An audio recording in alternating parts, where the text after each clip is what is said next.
Hello, thank you for joining our slides on learning Python. Python was created by Guido van Rossum and first released in 1991. It is simple and readable and beginner-friendly. We used to call this presentation From Zero to Hero, meaning to say that you can be an expert even if you are a novice today. That may be a requirement if you are building a career in software development, but not if you intend to just leverage artificial intelligence, machine, and deep learning. Here are 10 key features you must know to start your model and agent building efforts, even the most ready to deploy out of the box.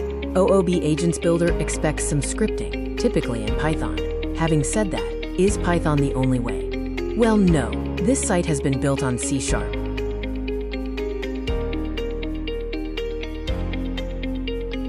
Think of Python core as the foundation of Python. The Python coders are guided by a set of rules, which are often recommendations. The Python language has simplified language constructs and syntax. For example, variables need not be declared, just start to use, and the interpreter will understand the data type from context. There are other conveniences, like you can use spaces for indentation, a shade, maybe several shades, easier than matching brackets, or endless begin-end keywords. Though these are significant differences between Python and other languages for programming or even scripting, at the core, pardon the pun, like all languages, Python has the standard sets of data types, operators, and even control statements. What follows is really the reason why every other language out there has adapted itself to adopt the strong, powerful features. Right up front, you will have the advantage of a plethora of modules available in Python. Notice how you can import the full module or specific functions within the modules. Like module string, we are importing only split and join, versus in SYS is being fully imported. This will depend on your usage of the modules, whether you really need many of the functions or just a few of them. Remember, the more you import, the more you will be using up your runtime memory. Optional modules, available on the Python website, http://www.python.org, can be used to create graphical user interfaces, communicate with databases, process image files, and so on.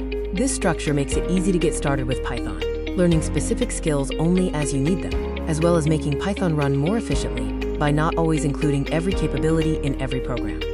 A list in Python is a way to store multiple values together using square brackets. You can input a list to the Python interpreter by surrounding a comma-separated list of the objects you want in the list with square brackets. Thus, a simple list of numbers can be created as shown in the expression for mylist. The elements in a list are comma-separated and can even be of different types as shown in the expression for mixedlist. Since lists are ordered, each element has a position. Python also provides with built-in functions such as len to determine the number of elements in the list and to make it easier to work with lists. Typically, lists are used when order matters, and you can add/remove items. We can also perform different operations on list as shown. In Python, lists can be combined using the plus operator, which joins two lists into one. We can also repeat elements in a list using the multiplication operator. Another such useful feature is the in operator, which gives a Boolean answer to whether an element I present in a list or not. All these operations are shown through examples in the slide. Tuples are immutable. Immutable means that, once a tuple is created, its elements can't be modified in place. Knowing that a tuple is immutable, Python can be more efficient in manipulating tuples than lists, whose contents can change at any time, so when you know you won't need to change the elements within a sequence, it may be more efficient to use a tuple instead of a list. Tuples are created similarly to lists, except that there is no need for square brackets surrounding the values. When the Python interpreter displays a tuple, it always surrounds it with parentheses.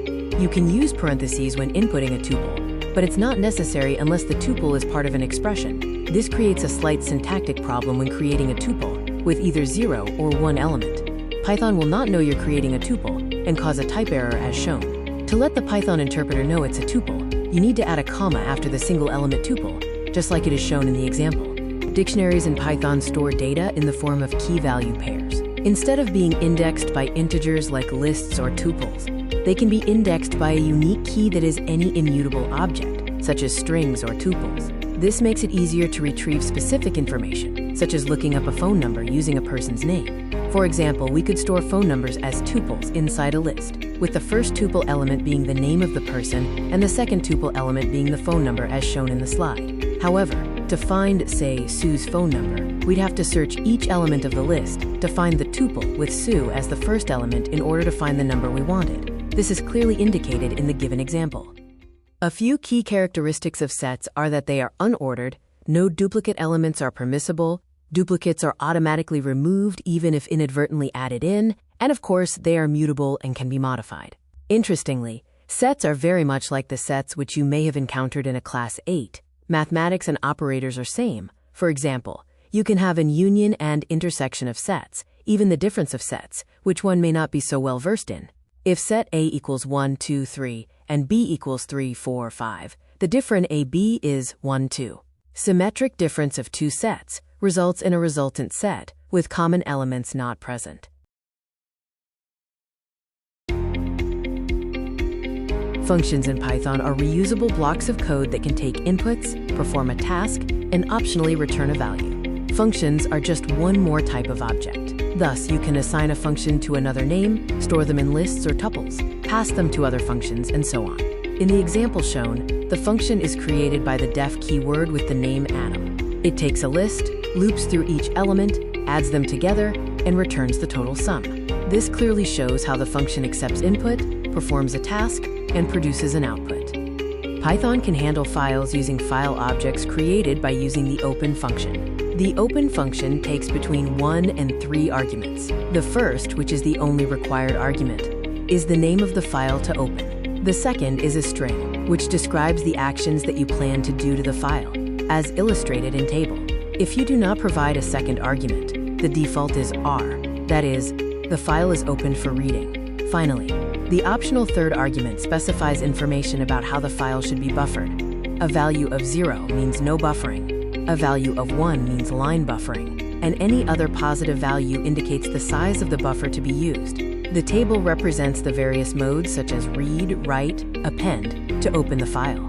Further, in Python, you can write static HTML files, dynamic web pages, Flask, and develop large web applications using a third-party framework, Django. We are limiting our discussions to simple static HTML. To display something in Python, you provide the command with a comma-separated list of objects, and it displays them with spaces between each object and a new line added at the end.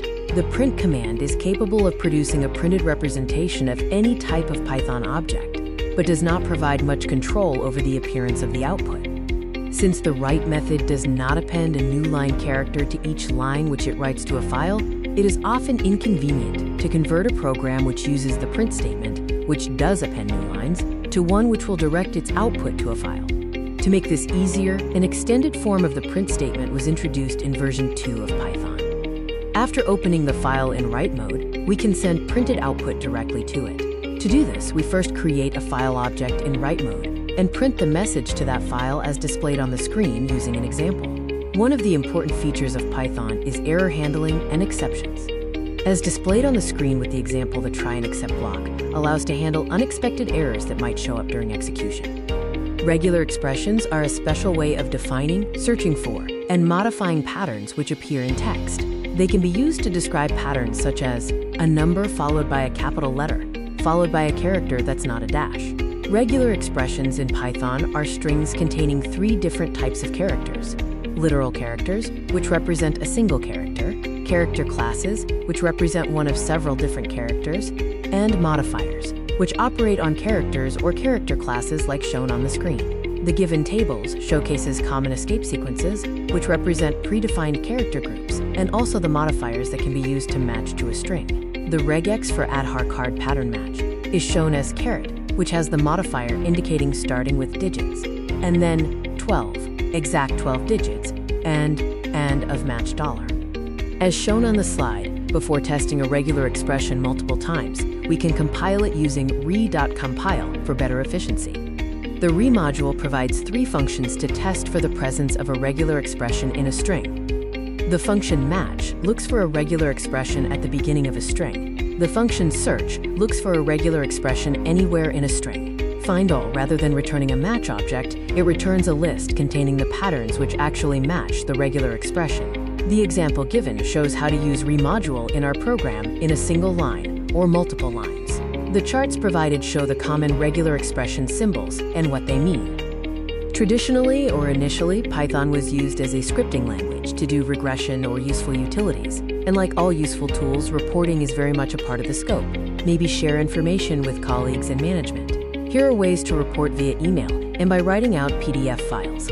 Python is a useful tool in order to automate small tasks like sending emails. In this example, Python is used to send an email by generating the message content and calling a system mail client. The script handles file creation, message forwarding, and error handling, showing how Python can automate real-world tasks like email communication. This example demonstrates how Python can generate a PDF file using the Report Lab library. First, the necessary modules are imported and a document template is created. Then, a list of elements is prepared, where content such as paragraphs and spacing is added. Finally, the document is built using those elements, resulting in a generated PDF file. These are a few links that will lead you to useful web pages to further clear your concept on Python concepts. Happy learning! A quick recap of the key concepts we've covered throughout the presentation.